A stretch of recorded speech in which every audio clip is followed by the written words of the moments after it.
Good morning, everyone. For those of you who are new here, my name's Megan, and I'm now a second-year medical student. So this will be a sort of a catch everybody up to speed vlog.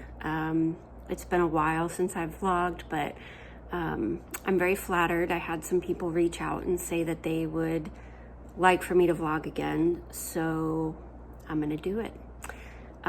There's quite a bit to catch you guys up on. I didn't realize how long it had been.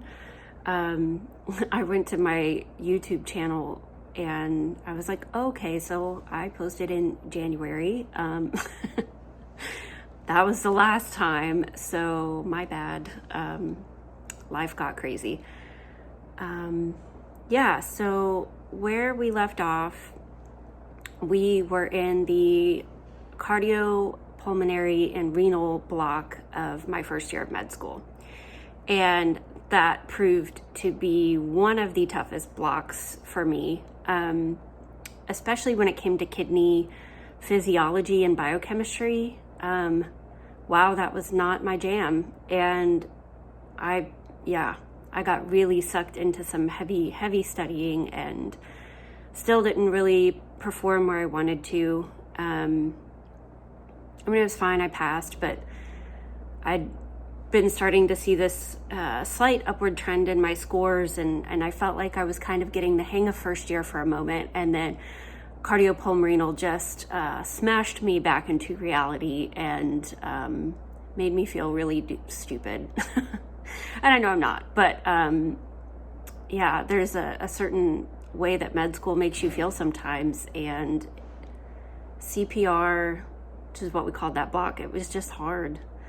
But then after that, we moved on to gastrointestinal genitourinary block, and that went a lot better. A lot of that stuff just makes sense to me more easily, and I enjoyed the topics more, and so that wasn't too bad. And then we finished up our systems courses for first year. So we finished learning all relevant anatomy, physiology, biochem, histology, embryology. We were done with all of our big body systems. We finished up in the anatomy lab. And then we moved on to our final block of first year, which was called Mechanisms of Disease. And that block was really shifting gears towards second year.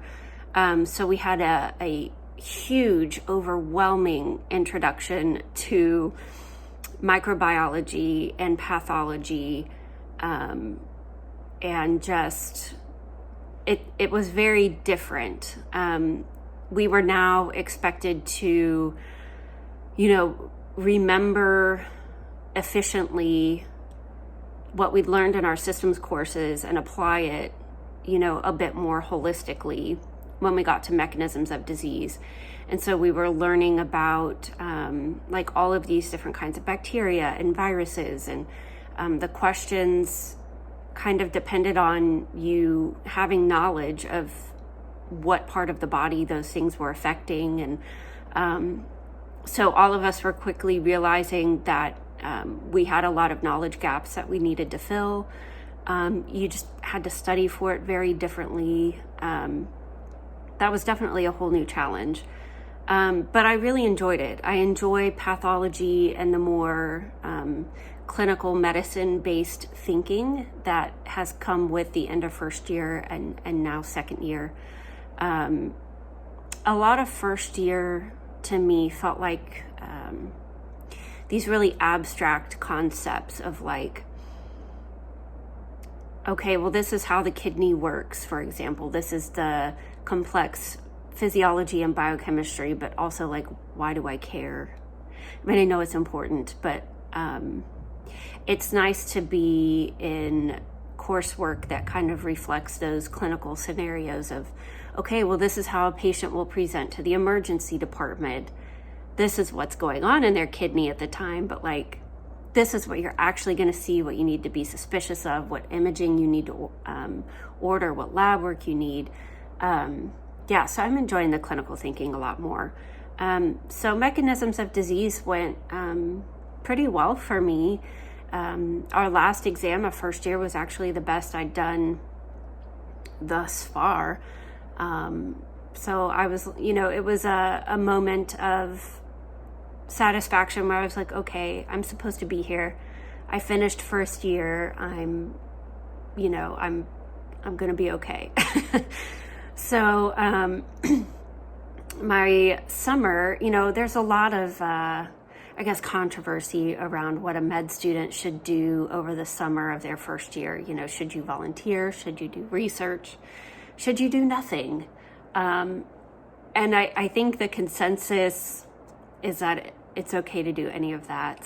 I didn't do research. I did volunteer a little bit with, I don't know if I'd mentioned this organization earlier, but there's a wonderful organization here in Kansas City called Care Beyond the Boulevard.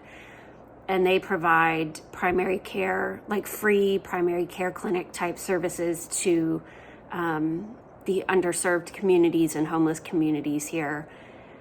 So I spent a lot of time with that organization this summer, sort of working on my clinic skills. I was given a computer login so that I could check patients in, go through their history with them. I was helping with patient examinations and even some treatment type things on occasion.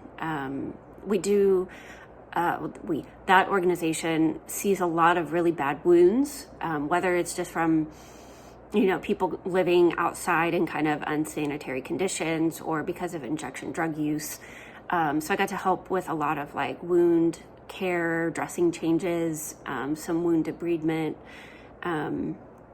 So I always really enjoy the shifts with them and have continued that into second year. I'll work a shift next week, actually. So that was something I really enjoyed this summer. I picked up a few extra work shifts. I think for me, wanting to do emergency medicine, continuing to work as an EMT shows that I'm still interested in the field and that I'm, continuing my clinical and critical skills thinking. And so I picked up some extra work shifts, and the money helps too, because med school is tough when you're living off of student loans. But I was hoping that could kind of also look good on my resume later. Did that, and then I took 2 trips this summer. I really like traveling, and definitely didn't get to travel as much as I wanted to first year, or as much as I would have, in my life before med school. So my first trip was just purely for fun.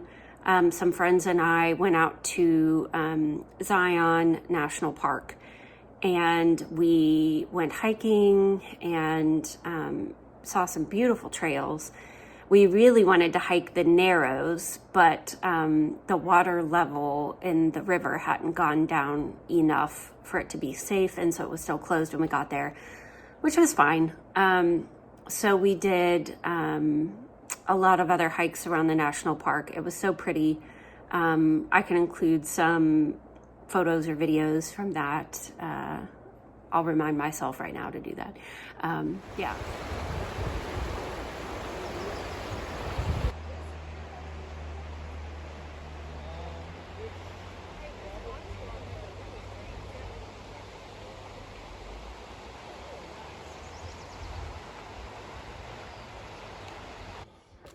You need some water? Oh. Megan, Yeah. more picture with you in it?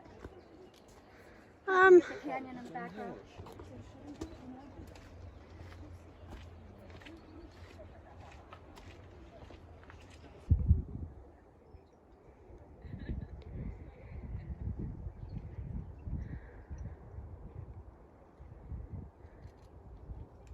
You guys live out here now?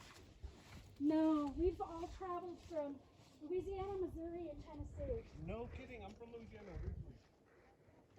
She lived there, I lived there, and the 2 girls back with us live there now. You live right now in Louisiana? No, I'm I was like, he backs up. And I'm like, what convenient timing. it's killing your spouse. Yeah. I don't know you, so. So that was awesome. I'd never been to that part of Utah before, and it was so pretty. I could definitely see myself, maybe trying to do residency out there and like St. George or something. Just how neat to have that all in your backyard. And then the other trip I took this summer was like partially for pleasure, partially for work, or like school. So I at the end of first year, all of the clubs on campus have to elect their new representatives, and going into second year. So I took on some additional roles. So I am the president of our Wilderness Medicine Club. I am the vice president of our American Medical Association chapter. And then I am the community outreach coordinator for our public health club. And then really just to overload myself, I also applied for and got a position as an anatomy teaching assistant this year for the first years. So added a lot to my plate for second year.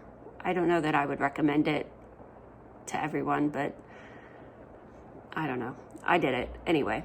So as president of Wilderness Medicine Club, I wanted to organize something this summer because I felt like the club didn't do enough or a whole lot my first year. And I don't know, I just wanted to kind of kick things off with a bang. So I'd reached out to the University of Colorado, their wilderness medicine program, and asked if there was like any education that we could do with them this summer. And turns out they have a class for med students who are interested in wilderness medicine.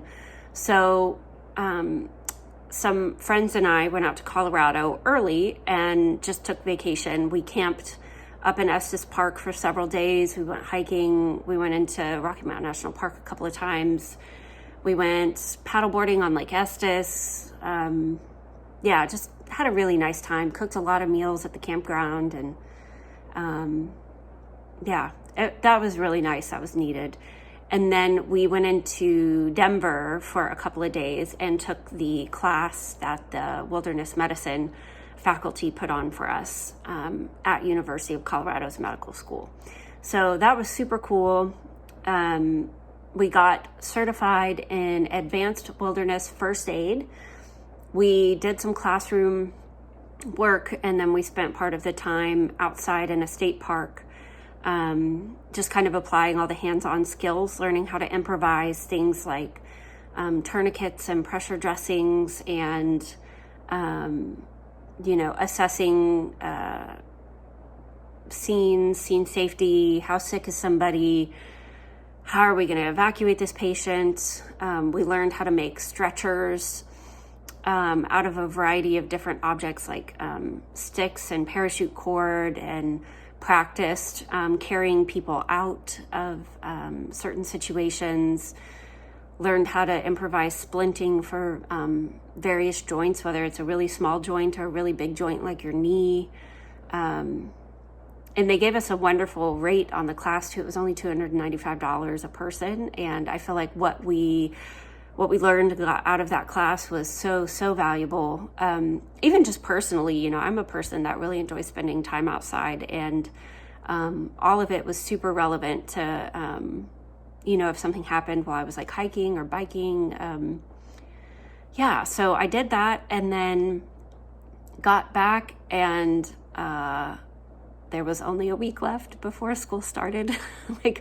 I don't know where the summer went. We had like 2 whole months, and they just flew by, absolutely flew by. And we had a lot of fun here in Kansas City too. There were a lot of festivals this summer, and I've just been really pleasantly surprised by Kansas City. There's a lot to do for sure.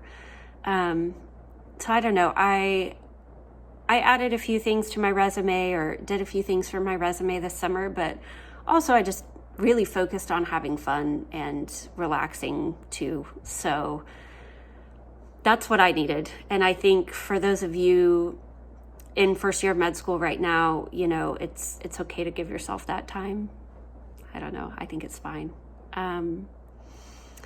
But yeah, moving into second year now, it's been a lot. We started off with our skin, blood, and lymph disorders block, and that was intense, but honestly has been my favorite thing that we've learned all year. Not so much the derm, which was really interesting to me because I think if I was doing med school 10 years ago, I would be really interested in dermatology, but it's just a really competitive path in med school right now, and I don't want to do it. I don't want to try and like have 11 research publications, and it's fine. Other people can be dermatologists. And I guess maybe that's a good thing because I really honestly didn't enjoy the dermatology very much, but the disorders of the blood and the lymphatics were super interesting to me. All of the cancers and anemias is interesting. You know, I didn't really have that moment in first year where a subject like really stood out to me. And I was like, okay, well, I guess that just reaffirms that I'm meant to do emergency medicine, you know, just kind of be a generalist. But man, I really enjoyed the blood and lymph stuff. So I'm like, oh, is there a space now for like hematology oncology? I think that'll be a third year decision. I'm going to try and do a hemonc rotation in internal medicine third year, and we'll see. I mean, I definitely still feel very geared towards emergency medicine. And I would see a lot of those presentations in the emergency department, and that may satisfy me enough. But yeah, I don't know. I really, really liked skin, blood, and lymph. Did pretty well. I like seeing that upward trend a little bit. The pathology is hard. It's just such a different ball game. Studying for clinical medicine and pathology, but it's so much more interesting to me also. So it kind of makes it easier in some ways. Second year is definitely like easier and harder at the same time. But yeah, so finished that block up. During skin, blood, and lymph, I went to my first like big conference. I'd heard that second year is kind of a good time to start easing your way into the conferences scene and starting to network a little bit, and, you know, making those contacts that you might need for, you know, away rotations fourth year for residency applications. And so a couple of friends and I who are interested in emergency medicine went to the American Academy of Osteopathic Emergency Physicians Conference, the ACOEP. It was in Washington, D.C. this year. And so we went in like mid-August, and yeah, school started July 24th. I don't know if I said that. We started early, or it felt really early. But yeah, so mid-August, we were like already a month into things. And so went to that conference, and it was really cool. They had stuff just for like med students and residents, which I really appreciated, like curriculum classes just for us. And then we also had a skills lab one afternoon where we learned how to put in chest tubes, central lines, and we learned how to do fast scans, which is an ultrasound technique to look for intra-abdominal bleeding after like a traumatic injury. So it's a really fast ultrasound of somebody's abdomen and a couple of key places where blood would collect if they were bleeding internally. Super important. It's done in the emergency department all the time. Yeah, so we did those, did that. We went to some continuing education classes. And then one of my classmates had also just never been to DC before. So, you know, we made it a point to like, hey, we worked really hard for the last month. Like, let's also go and enjoy a little bit of our weekend here. So we were dipping out of the conference each day by like 4 or 5 p.m. and just going around DC. I I love DC. If you guys watched any of my travel year stuff, you know I freaking love DC so much. I would love to live there one day. So we, I showed everybody how to like use the metro system. We were taking the metro around. We did a lot of the National Mall. We went to the Smithsonian. We walked around the Adams Morgan neighborhood, ate a really good meal at an Afghani restaurant called Lapis. What else? Yeah, I don't know. It was just a nice weekend. A really nice combination of learning and networking. And I will tell you too, like, I feel like emergency medicine is probably the right field for me because everybody at the conference was like our same personality and we felt so at home. It was so easy to talk to total strangers and, I don't know. It was just really encouraging. It was such a good time. If you can swing going to some conferences, I would highly encourage it. Kind of build it into your budget. Even if it's tight, there were 4 of us in a hotel room. We just made it work. And I think it was totally worth it to go. So did that, finished out Skin, Blood, and Lymph. And then now we are in our gastrointestinal pathology block. So it's gastrointestinal only. We're not doing GI, GU again. The genitourinary component is going to come when we learn about reproduction, I think in the spring. Just massive amounts of gastrointestinal pathology in clinical medicine right now. It's a lot of poop.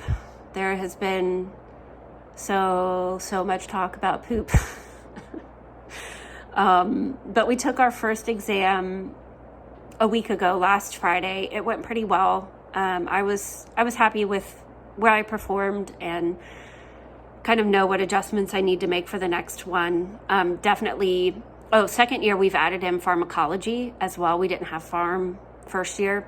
So that's been like a new learning curve challenge too, because that is just a bunch of rote memorization. And it's not very interesting to me.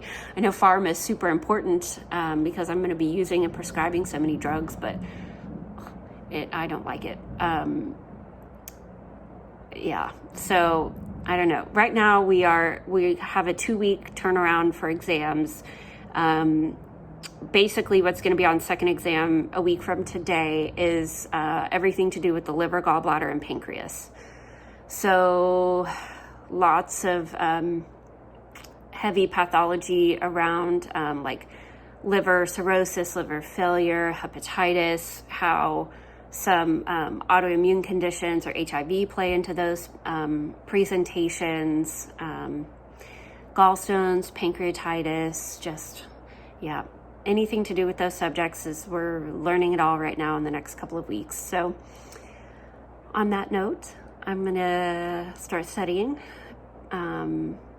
We had early this morning at 8 a.m., we had a case-based learning Zoom call where we were broken up into small groups and had to talk through a patient presentation to the ER case and kind of figure out what was going on with them. And we wound up diagnosing them with choledocholithiasis, which is a gallstone that's kind of obstructing the big bile duct that empties out into your intestines. So they are giving us a lot of like clinically relevant activities and thinking, and which for me helps the information stick. So I appreciated that. It got me up and moving early, and I guess too, I don't know, I guess there's a few personal life updates I could share as well. I think part of why I stopped filming, I don't know, I just kind of lost some motivation in my personal life. First year is hard on you physically and emotionally. I definitely hit a point of feeling pretty drained and burnt out, and just kind of always feeling like you're trying so hard, but it's just never enough. So I was struggling with my mood a bit. I'd been trying to date and had a, pretty decent heartbreak. And I know, it's important to me. I still want to try and have a personal life. But that stuff is just harder to process when you are so busy with med school. It's like you don't have time or space for those emotions sometimes. So it just all kind of, it's additive stress. And then, I'd been thinking about vlogging, but here and there, there's just, I don't know, man, life just doesn't stop being hard. I've had several really expensive car repairs that have happened. The last one was $3,048. I don't know if my car is going to make it to residency, and I really need it to. So like stressing about money on top of other things, and then, yeah, really big bummer.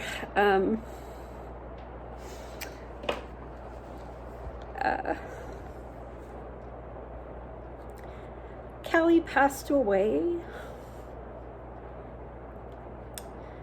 She came down with cancer, and it was really aggressive, and I watched her really rapidly deteriorate over like a month, and ultimately had to make the decision to let her go, which really, that may be the hardest thing I've ever done. And it's been a little lonely. It's been really weird being in a totally empty, quiet apartment.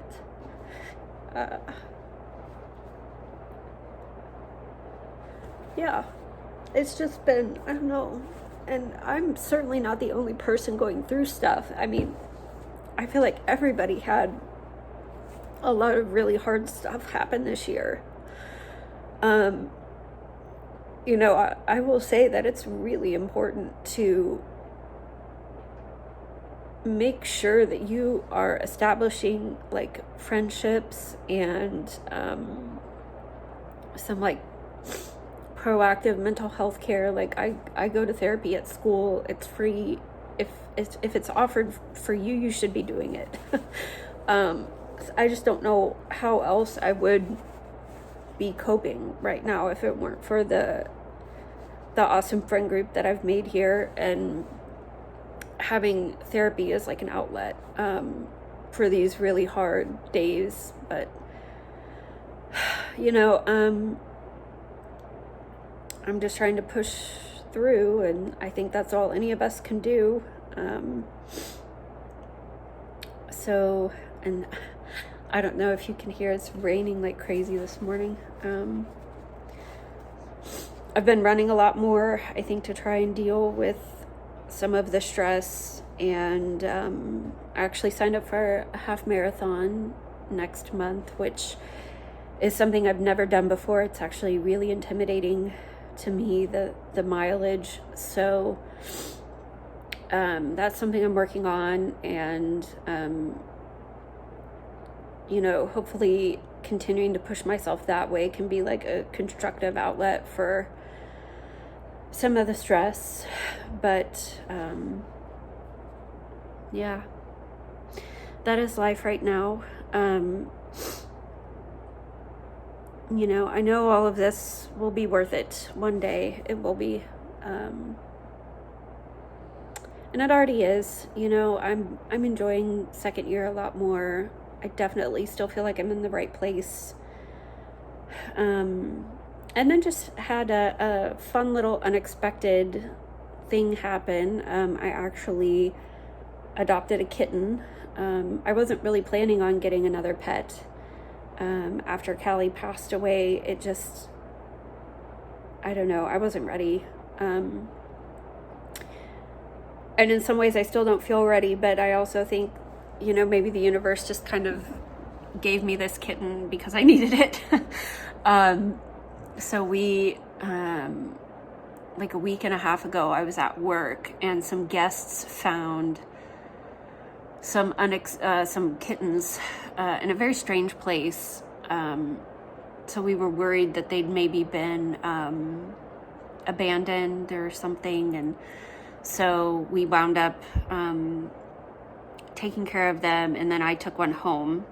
I took him to the vet. They thought he was about 2 weeks old, so I've having to been like Jesus, I can't speak. I've been having to do bottle feedings, waking up in the middle of the night to feed him, stimulate him to go to the bathroom, because I didn't know that was a thing. They don't just go. You have to make them go.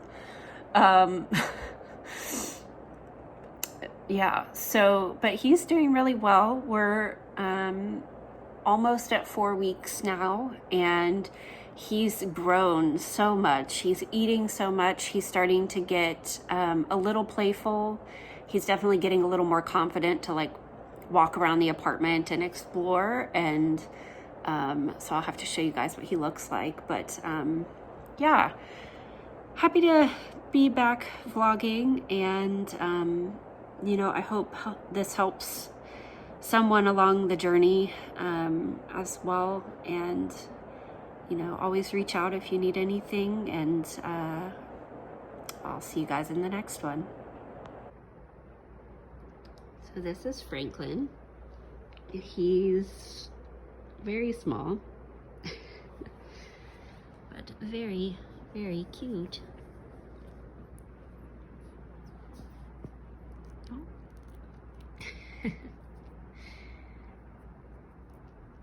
So there will be a lot of cat footage for you guys in the future.